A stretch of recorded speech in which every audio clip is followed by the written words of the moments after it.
Good afternoon. My name is Dave Giulio. I'm the director of the Center for Civic Engagement here at Oakland University. Welcome to Office Hours. Just a bit of background. We've been doing these virtually for the past couple years with the intention of highlighting some faculty experts here at Oakland University on some topics that are timely and topical. And we've got another one of those for you today. Obviously, we're back to trying to do it in person. We've had a few, we're starting a little late today because we've had a few technical difficulties, as you can imagine with the, well, everybody's used to those by now. But as I said, with office hours, it's our intention at the Center for Civic Engagement to make Oakland University known as a convener of conversations about issues of public importance. And boy, we have a good one for you today on the topic of the economy. So we're going to start, as if you're back for office hours, you know this is an informal conversation with some faculty colleagues of mine. If you're new to office hours, it's an informal conversation with some faculty members. And they're really fun, informative, and as I said, timely and topical. We are delighted to be back in the Oakland Center to be able to do these in person.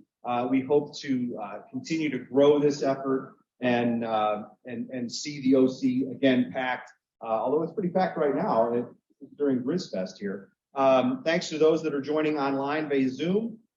Thanks to Chris Reed and his team in the Oakland Center. Thanks to Xander, Ryan, and the rest of the folks here for the tech help. I am delighted to be joined by two of our esteemed professors of economics from the School of Business Administration. Man Jin is here with me on the couch here in the Oakland Center. We've got a nice fire behind us. And Professor Ron Tracy is online. Hi, Ron. How are you? Ron, did we lose you? All right. Hi, Mon. How are you? Thank you. Thank you, Dave. Thank you for inviting me. This is my first time joining the office hour. And so, well, we hope to have you back. I'm unmuted now. There's Ron. Can you hear us, Ron? Yeah, I can. I'm unmuted now. Oh, perfect. All right, so let's jump right into this. The economy is an issue that everyone seems to have been talking about for a long time, and I think that that's driven by at least a couple of things that are affecting people in their daily life, right? And so let's start at sort of the top level of this, inflation, yeah. Right? Can you both tell us why, and we'll start with Mon. Why have we seen inflation expand so much in the last year and a half? Why is inflation so high these days? Yeah, there are multiple reasons behind the story of inflation. In the beginning of the pandemic, to stimulate the economy due to lockdown and all the related health issues, Federal Reserve, the central bank of the United States, have to increase money supply so that we give people extra credit, extra money, they will increase their spending so that we can avoid a slowdown or recession in this kind of extreme circumstances. But with that, the consequence is there are too many money supplies circulating in the economy.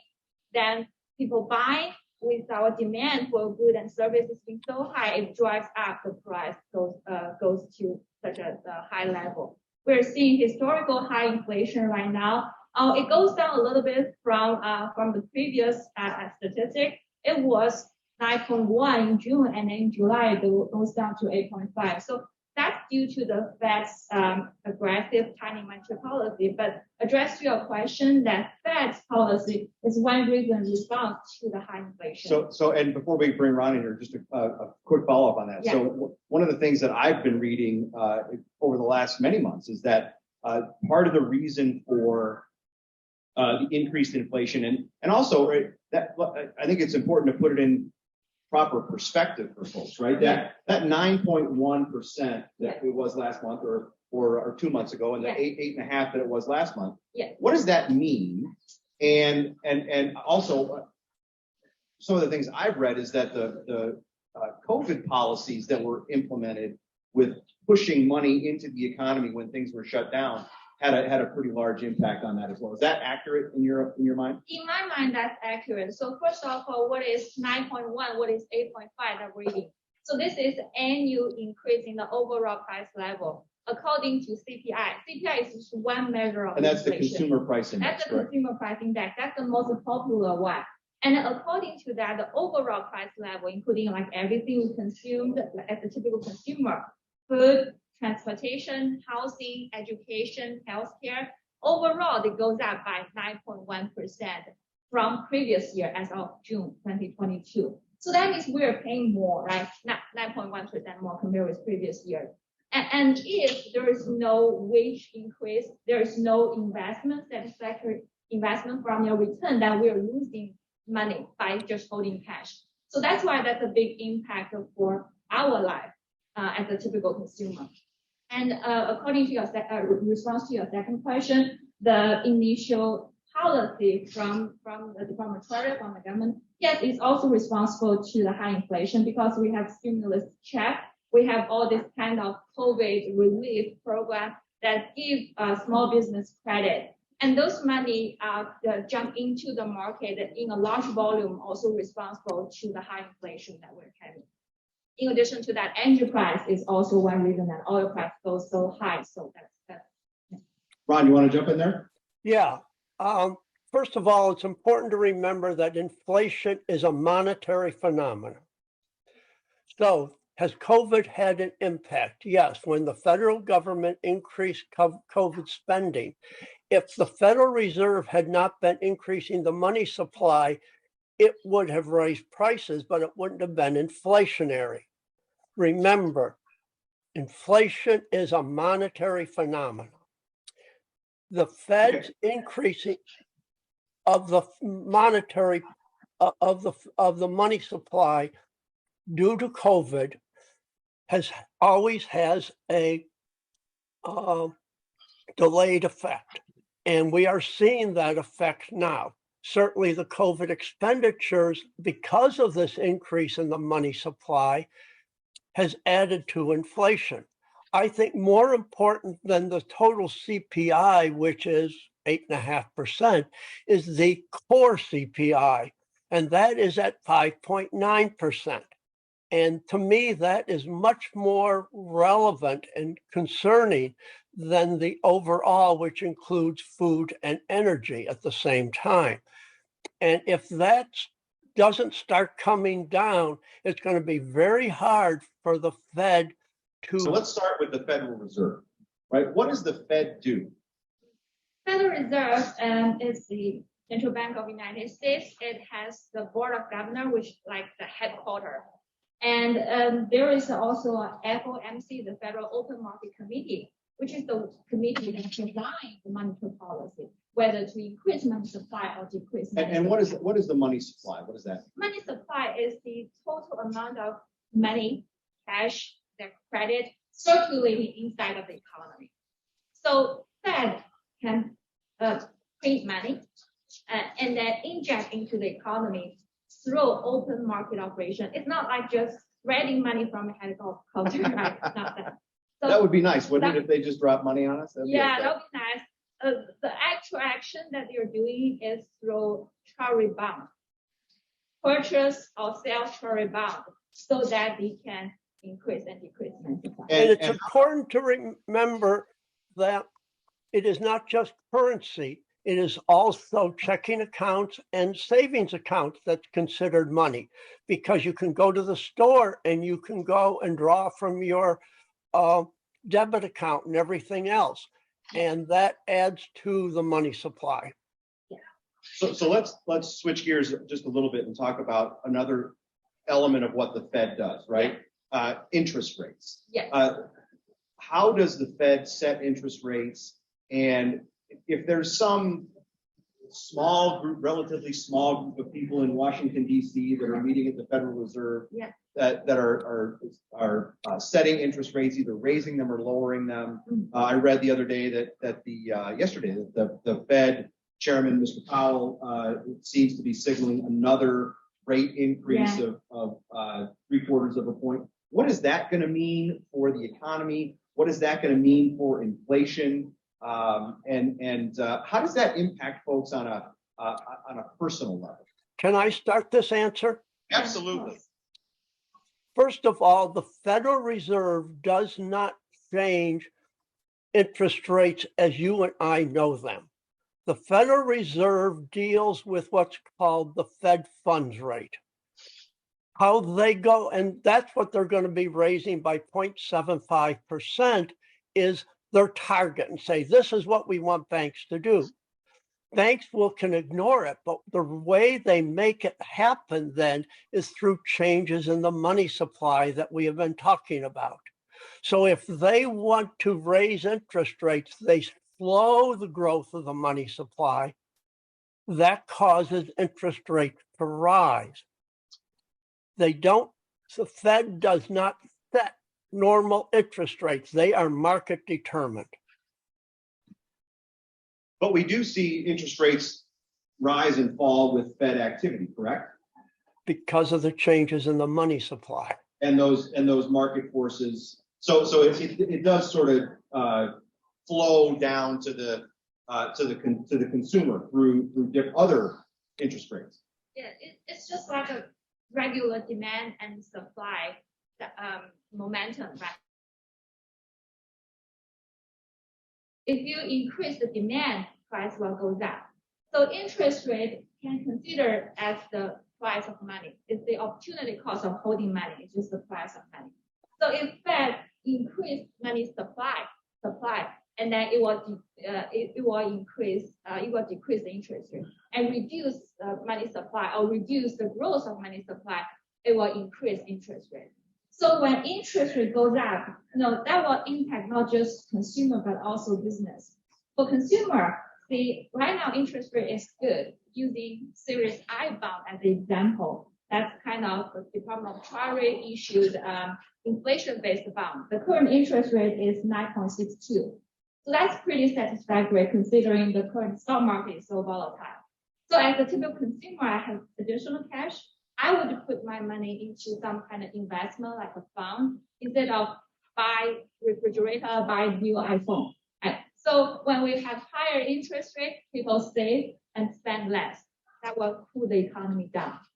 Vice versa, when the interest rate is low, people, saving doesn't help me a lot, right? So I will increase my spending, buy especially durables like iPhone, laptop, so that our economy will be stimulated with lower interest rate.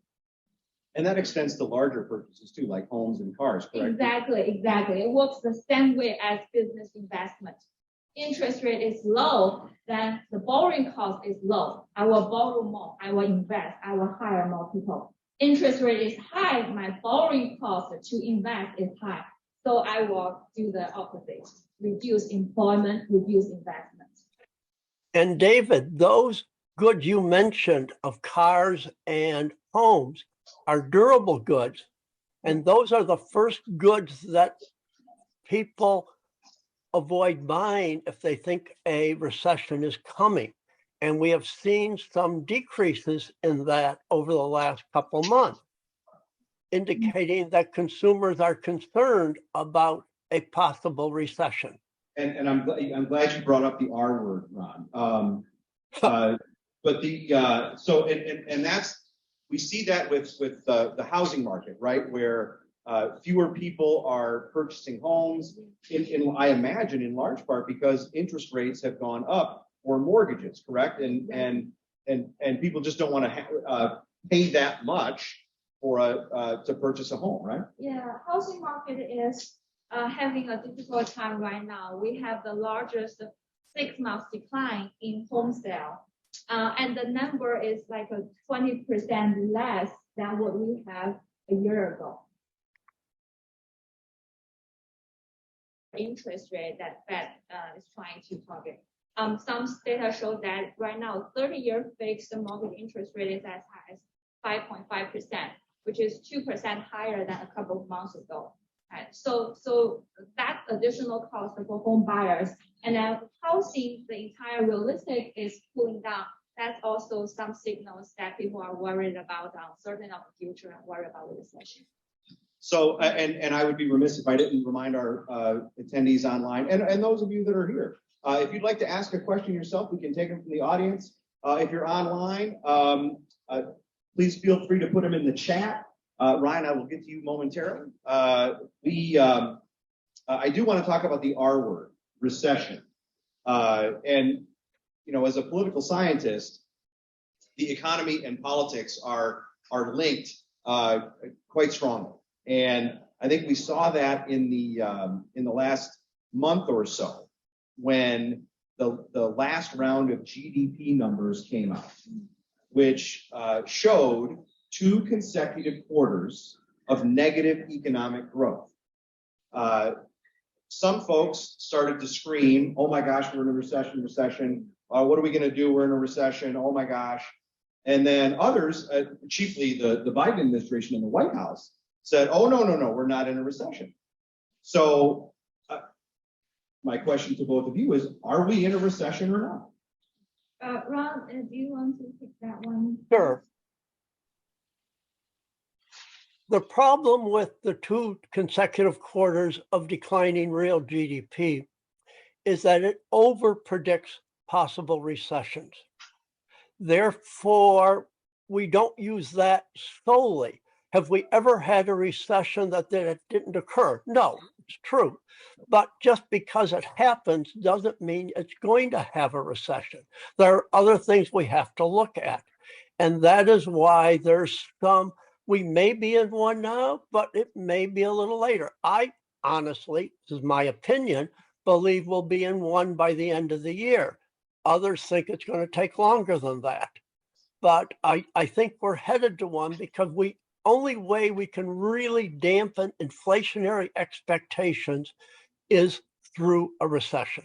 How deep is the question?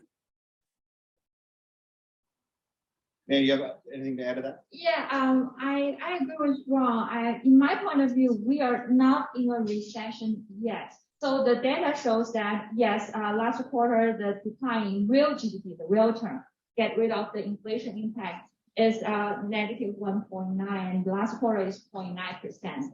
So that's the textbook definition for a recession. But I think the definition is a little bit outdated. Oh, yes. Yeah, according to NBER, the National Bureau of Economic Research, a group of elite economists, they have a new definition of recession, which is economy has significant drop down over the few months. There's no specific like a deadline, specific numbers, specific duration. So, okay, so that's really interesting. So let me ask you this. What are the other indicators that would go into the NBER's analysis or analysis of whether or not we're in recession? Because for as long as I've paid attention, right? I mean, and this is the political angle, is 2 quarters of negative growth is the bang on definition of a recession. So what else goes into it these days? So one is GDP. The other is called gross domestic income. It's more like the income side, not the spending side. So the gross domestic income actually get a positive 1.8% increase in the first quarter. So NBER is taking the average of GDP and gross domestic income. And, you know, one is positive 1.8, the other is negative 1.6. Sorry, correct my previous data. So the average of them is still showing a positive growth. So according to the measures that the NBER, the group of elite economists analysis, is we are in a technical recession. That's what Fed mentioned as well. So it's the textbook defined. But if we look at our labor market, there is no sign of higher unemployment rate like we said previously. Yeah, Ron, do you have anything to add? Yeah, I would just say that we also are looking at change in inventories and consumer confidence. There's about 5 things that the NBER is looking at, and it makes it a lot harder for them to make a decision if you're in a recession than it used to be. So it sometimes takes them 9 or 10, 12 months after a recession starts before they finally say, yeah, we now know we were in a recession a year ago.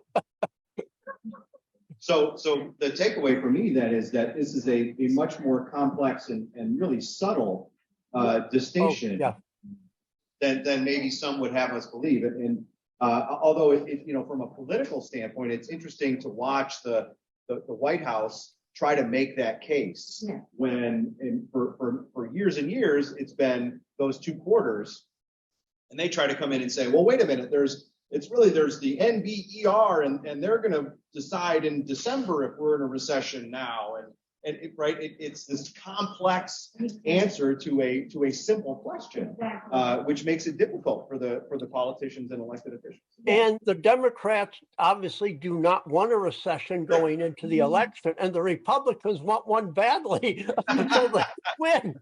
So both sort of have their own way of spinning everything. I appreciate Ron's candor and frankness on that. Yes, that is the long and short of it. Ryan, what's your question? And I'll just repeat it for the online folks. Prioritize. Because we were talking about the housing market. Okay. Values are higher. How is that? Recession. All right, the question is about housing market, high values, low values in different areas, and how's that related to recession? Well, how is it related to Inflation. Thank you for the good question, Ryan. We do see almost all the big 4 regions in the United States, month over month, year over year decline in the house sale, big decline. But at the same time, the median housing price actually goes up by about 10%. I would say that that's just keep up with the level of inflation. Right? Everything becomes more expensive, and housing is one of them. With inflation, housing price show that, but also the housing market is response to the higher interest rate that we mentioned previously, and also about the uncertainty of the future. Because everybody is talking about recession, then home buyers will be extremely careful. That's a big investment. So the slowdown of the housing market is also reflect our expectation about the future. Ron, anything to add? Yeah, new housing construction has been a real problem since COVID started, and because of supply chain problems. And so as a result, what we are mainly seeing are used housing. We are not seeing a lot of new housing, and it's understandable why. Builders don't want to build speculative homes because of what's happening right now. Prices are not stable. So there's a lot of uncertainty right now. And so housing right now is very volatile. Let's switch gears a bit and talk about an issue that impacts all of us, especially our students here at Oakland University, because many of them commute to campus. That's the gas prices. Let's start very simply. Why are gas prices so high? There are multiple reasons for that. The one explanation is we all know that the Russian-Ukraine war that make gas supply limited. Right? So again, the basic supply and demand analysis, like supply goes down and then the price goes up. That's one explanation. The other explanation is with our ability to, the United States is the net exporter of gas. So we have enough gas. It is after the pandemic, a lot of plants are shutting down. It takes a while for them to reestablish the original level of production. So it takes a while for the oil company to catch up with the current demand.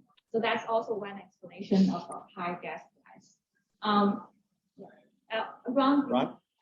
Yeah, certainly when we quit driving at the beginning of the COVID, it meant that there was not need for gasoline. And as Mann said, they shut down refineries. Getting those refineries back up is a much slower process than shutting them down. And so that is certainly why it went way up, and it has been coming down. There's still a lot of volatility and uncertainty in that market, but we have certainly seen a drop from a high of about in Michigan here, about $5.50 down to, I think I've seen recently about $3.60, something like that. So it's coming down. It'll continue to come down, but there is uncertainty in it. And as we're driving more right now, means it's slower to come down because they are still getting up all of these refineries. And before I get to an online audience question on this from John, gas prices seem pretty volatile at times, where you drive by a gas station one day and the price is X, and you drive by the next day and it's X plus 30 cents or X minus 30 cents. Why do they fluctuate so quickly? So our demand, before the pandemic, was relatively stable. But in the end of the pandemic, there was some revenge consumption that people go out to travel. People go out to have vacation, that our demand goes up.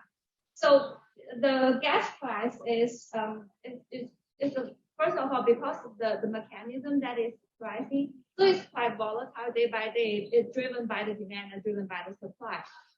So my short answer to your question is it's a very dynamic momentum. It changes day by day due to our consumption side, due to our supply side.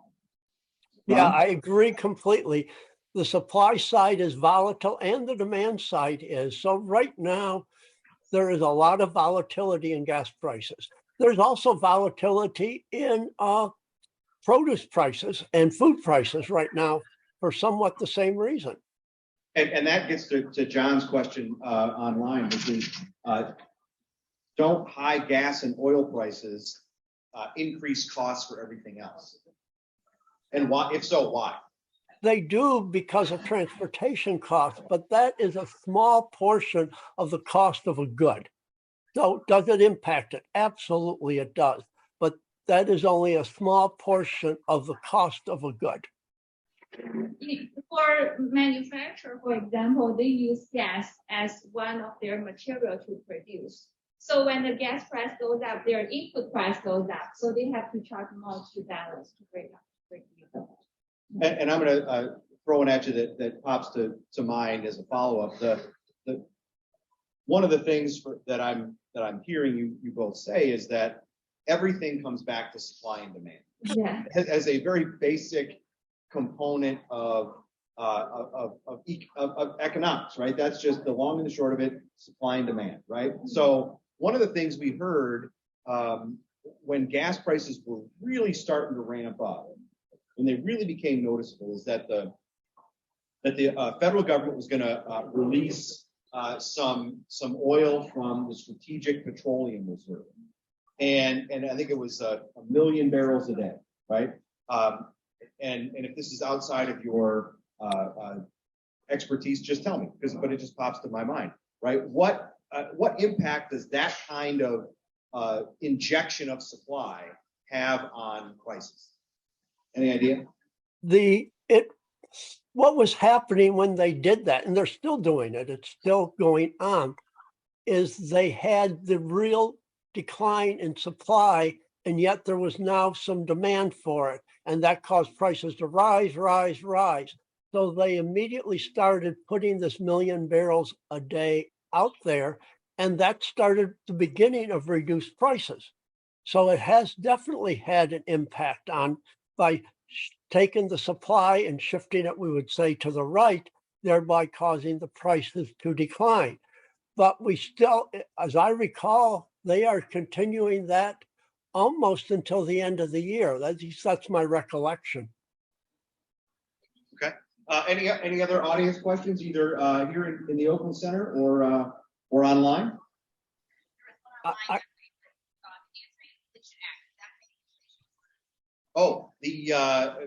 from John. Oh, John also wants to know about the large legislative package that just went through the federal government, where we've got the House and Senate passed bills and the president just signed. I forget the fancy acronym that they have for it, but it's being billed as an anti-inflationary act. It's the big climate and healthcare bill. And John wants to know if we're actually going to see a reduction in inflation because of that legislation. I would say no, not really. It is impacting some sectors, of the economy, but I think that name was given for political reasons more than anything else. So there could be some modest thing, but it is not going to have a major decrease in inflation. What do you think, man? I agree with you. I think well, we should primarily rely on Fed's policy to inflation down. So while there is one part of the act that is about the chip, like to help the semiconductor industry, so that we can solve the chip shortage. And my takeaway from that is that if the chip shortage is solved or relieved in some way or another, we might have more cars available, car price will go down.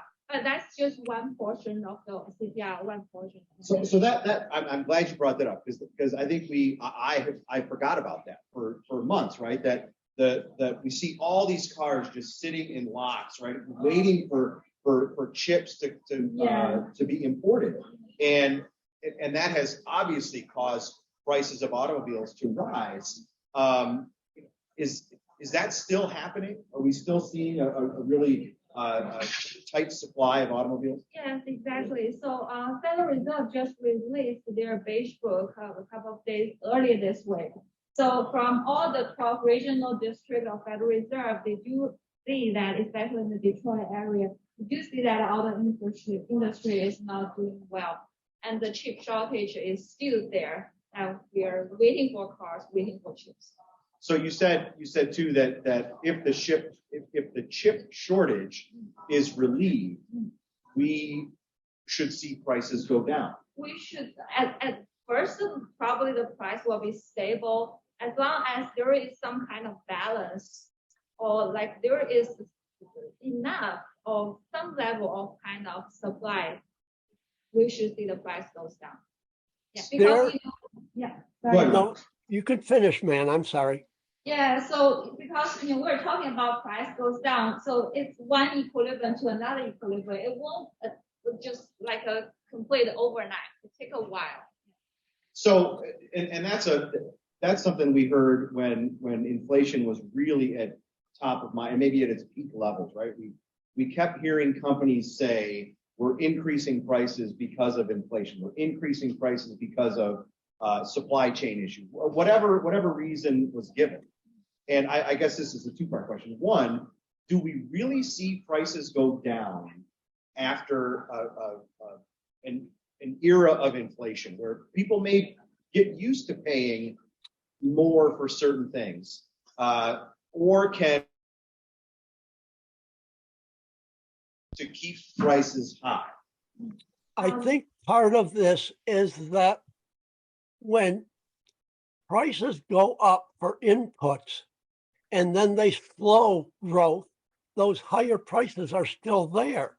Therefore, firms are going to be charging the higher price. So, for example, with the auto companies, the MSRP we're all familiar with, when they start, will they be reducing that as their input prices go down? Very slowly. Where we'll see it is that dealers will be starting to let cars go at less than MSRP, and that will then put pressure on the auto companies to reduce MSRP. They are very, very slow at reducing prices, much faster at raising prices. So that's really interesting. So what about in a time where we have because if MSRP is going, let's just keep the auto example going, right? If MSRPs are going down, but interest rates are going up, is that not a wash?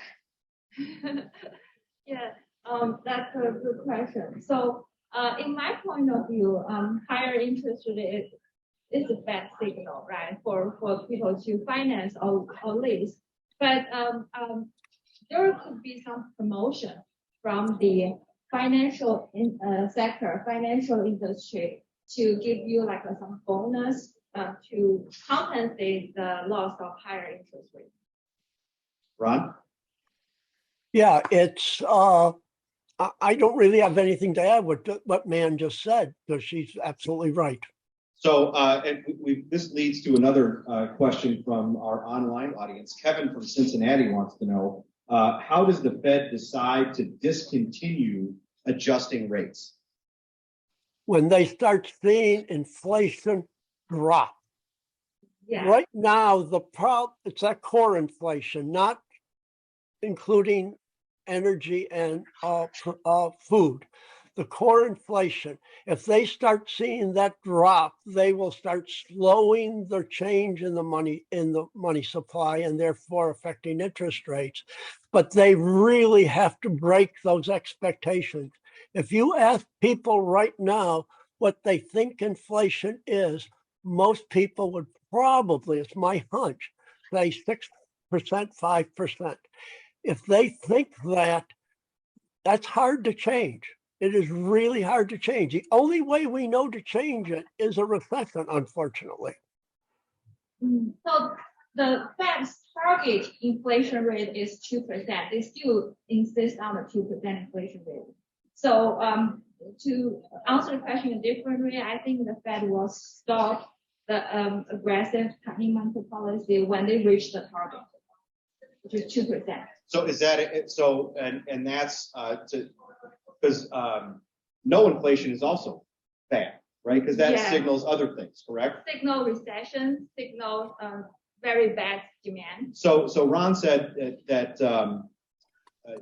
we'll only see this stop in tightening of money supply and then increasing interest rates when we go into recession. So is it inevitable, even though if the group that is looking beyond the 2 quarters of negative growth, if they're looking beyond just that, are they going to make us go into recession before we stop? Is that your contention, Ron? Yes, that is probably my contention. The only way we could have avoided this is if the Fed had started acting a year earlier so that the things didn't get so out of control.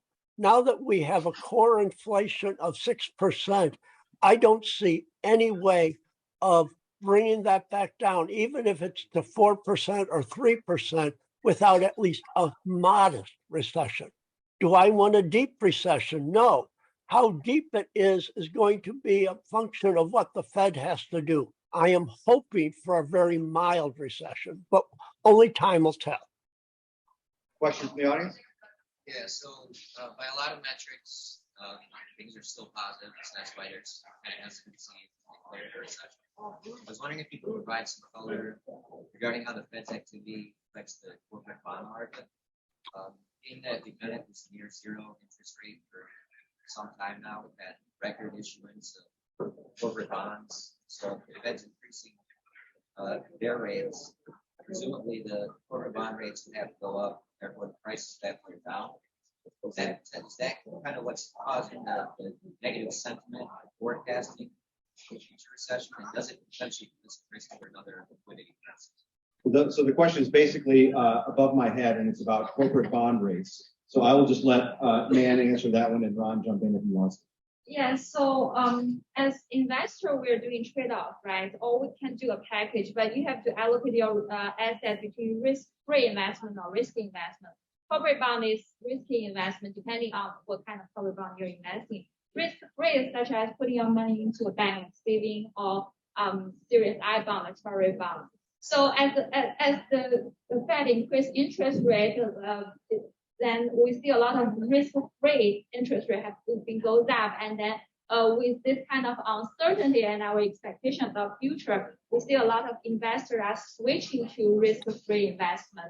So that will lower the demand for risky like corporate bond stock, and that explains that why the stock market is doing bad recently. We see like a 9% decline in the stock index over the last 6 months. Ron, anything on corporate bonds? Yeah, I would add that one of the reasons the stock market is so volatile is with interest rates rising, bonds, corporate bonds, or even government bonds become a lot more desirable than stocks. And that has taken money out of the stock market and put it into the bond market for an increase in demand, which increases the price of the bonds, which means the interest rate has fallen, which is what it is, but it's still quite high compared to how it used to be. I'm glad you mentioned the stock market, because I want to ask about that and bring it back to the Fed too, right? Because it's and I also, because I think there's certainly a political angle to this. And for instance, right? Well, I'll come back to that. But every time we see the chairman of the Federal Reserve make a statement about maybe forecasting or foreshadowing Fed policy, the market reacts, right? So just the other day, he sort of signaled this 0.75% increase, Yeah. and the market tanked, right? Yeah. It went down 1,000 points or something like that. Yeah. Why is that? Why does that happen? One explanation, just as I iterated previously. So, stock market are risky investment, right? People will switch from risky to risk. So when Fed release kind of statement that it will increase interest rate, make a government bond, make a corporate bond more attractive, so people will give up that, reduce the demand of stock to lower the price. Another reason is the higher interest rate is also an indication of less investment in the future, less consumption in the future, or probably a recession in the future. So stock, of course, is very sensitive to the future of the economy, and they react aggressively in this way about their forecast of future. But it's all speculation. and the stock market is very much run by speculation. So as a good measure of what's going to be happening in the economy, it's only mediocre at best because it has so many other things impacting it. One of the things that we have is with all the 403Bs and 401Ks and IRAs, they got to put the money someplace. And so it goes into stock market, bond market, or someplace, but it's got to go someplace. So Ron, you used the word speculation. Is it fair to say that perception is a real factor in how the economy is judged by regular folks, right? You're talking about, or maybe Nan was talking about the inflation rate and what people think it is, right? So how big of a factor is just simple Americans, everyday Americans' perception of what the economy is on how it is going to perform? It's huge because consumer confidence is directly related to that. And most recessions are caused by consumer confidence dropping and individuals becoming cautious, reducing durable good consumption, and then starting to reduce other consumption. And so it is huge. And that is why the Fed, with its saying it's going to raise interest rates another 0.75, people say, oh my God, we are going to go into a recession. And they're concerned. And again, we don't know if it's a modest recession, a mild recession. Most of the audience is not old enough to remember the '82 recession, which was really deep. Man, anything to add? Yeah, so I use a different term, but similarly, I use expectation. So that's really common in our daily life, that our expectation will impact price. For example, in the beginning of the Russian-Ukraine war, that we are expecting the gas supply will be limited and gas price will go down. So people wait like hours or half an hour in front of Costco gas station. So this kind of expectation of future will increase our demand or decrease our demand today and change our price and the related goods. We've got 10 or 15 minutes left before we wrap things up. If you are online via Zoom, feel free to put your question in the Q&A. Ryan, one more? Oh, and then we'll go to Don.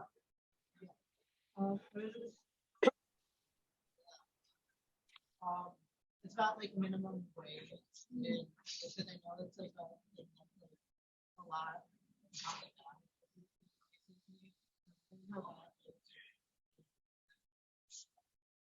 So how does increasing the minimum wage, maybe to $15 an hour, California just decided that the state government will be able to set wages for fast food workers, right? What kind of impact might that have on inflation? Well, I would say not much. First of all, the people are living on minimum wage is 2 to 4% of total population. So not a big group. We are paid, most of us experience like higher wage than the minimum wage.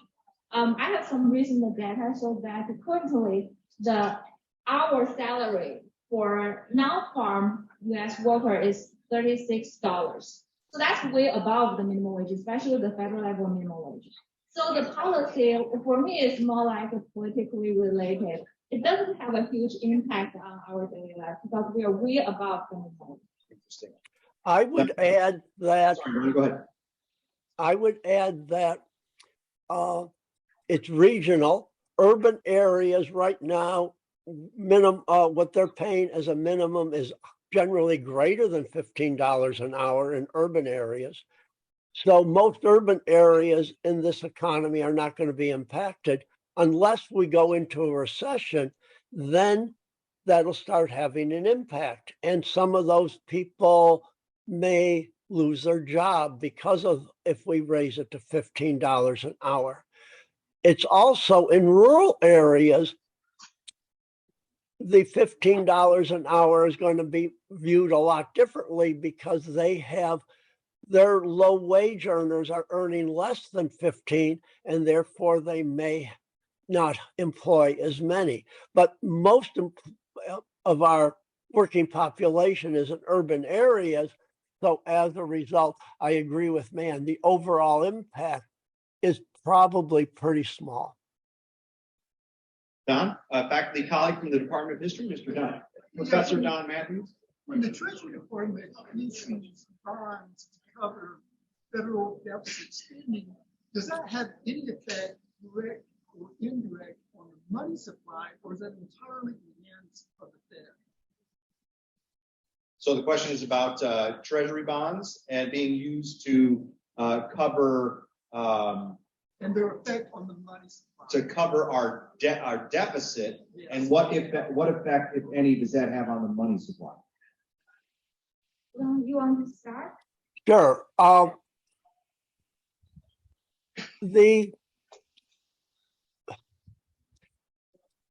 Most Treasury bond T-bills are owned by the Federal Reserve. So when the government wants to go and issue new T-bills, they are going with the Federal Reserve to deal with how that is going to happen. They just don't dump them out there. That's not how it's done. So as a result, it is certainly part of the thing that is going on. But the Fed absorbs a lot of those as the federal government is trying to cover its deficit. And remember, though, inflation is a monetary phenomena. So as a result, if they actually are increasing the money supply, and that would be if they are buying these T-bills, it is going to go and cause inflation. And that's why they are trying to just hold them themselves right now. And it adds complexity, but it's nothing that the Fed can't handle. And anything? Okay. In the last few minutes here, let's swing it back to something that Ron said before, and that's the politics of all this, right? We're clearly a runaway train toward election day with less than 9 weeks to go before we have elections for U.S. House, U.S. Senate, and certainly here in Michigan, governor, et cetera, et cetera. What can the government do about the economy? And let's separate that from the Federal Reserve, right? They are a separate entity. They have no, they're not connected to the White House. They're an independent government agency, right? But what can what, if anything, can the government do? Because let's go back to the expectations game, right? Many Americans expect the president to usher in good economic times, and he often pays the price for bad economic times, right? Usually, you can, as the economy goes down, so does the president's approval rate. As the economy goes up, so does the president's approval rate, right? My contention is that the president gets far too much credit for a good economy and far too much blame for a bad economy. Is that a fair statement? And two, what can if there's not much that the president can do, and we think that the last thing that the Congress did is that's called the Anti-Inflation Act or whatever, Inflation Reduction Act, isn't going to do it. What can the government do, if anything? So I completely agree with your first statement. You said there is a business cycle. The economy just fluctuating naturally, are going up and down, up and down. So you do well, not probably because of your policy, it's just because the economy is on the way to a good outcome. So I would just suggest something maybe a little bit less under the spotlight, which is climate change. But recently, especially this summer, we have experienced different weather all over the world. So there is an economic cost of climate change. We are all paying the price, right? People in California are paying much higher electricity use because of the hot weather. So under my expectation of future, that the economic cost of climate change will become higher and higher. And there is nothing as an individual we can do. We cannot do too much to have a big proposal to save the environment, to do the environmental protection. That must be something led by the government to do something like about the climate change. Ron? I would add that, first of all, if we start going into recession, something called the built-in stabilizers take effect immediately. What happens is tax rates, because of people being unemployed, start nationally going down. And because of unemployment insurance, they are starting to get some government improvements, subsidies. If the recession becomes very bad, the federal government may do some kind of discretionary fiscal policy, but that is going to be way down the road compared to the upcoming election.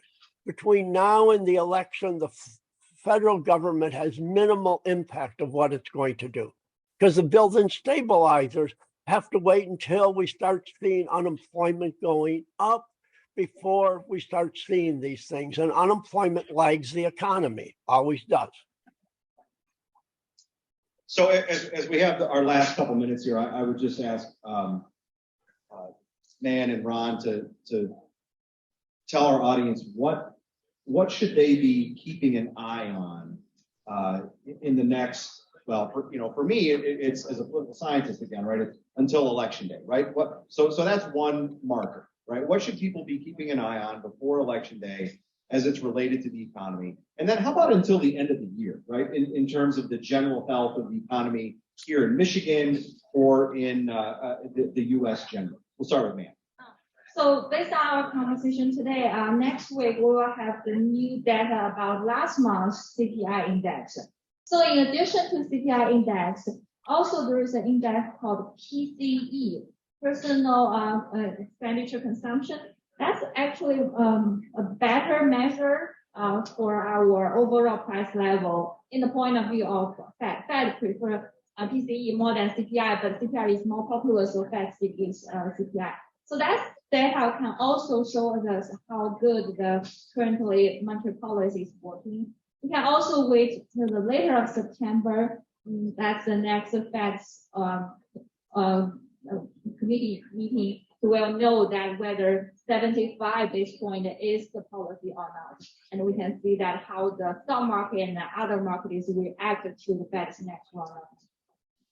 Ron? I would add that we should probably also be looking at real GDP growth.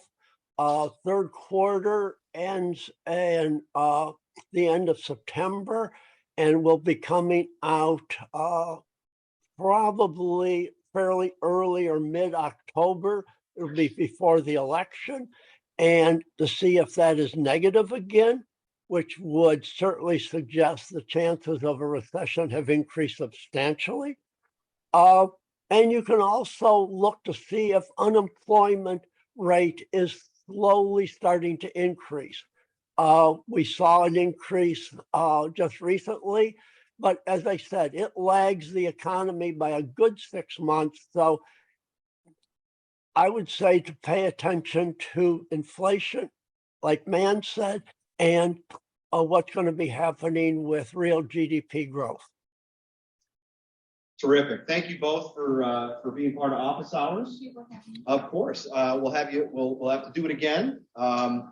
Thanks to the audience for being here, both in person, which is just terrific. It's great again to be back in the Oakland Center for these kinds of things. Thanks to the audience online. Join us again in about a month. We'll be back in October 6th, same time, same place, same bat channel for the next office hours on sustainability and climate. Thank you, guys. Thanks, everybody. Have a great afternoon. Thank you.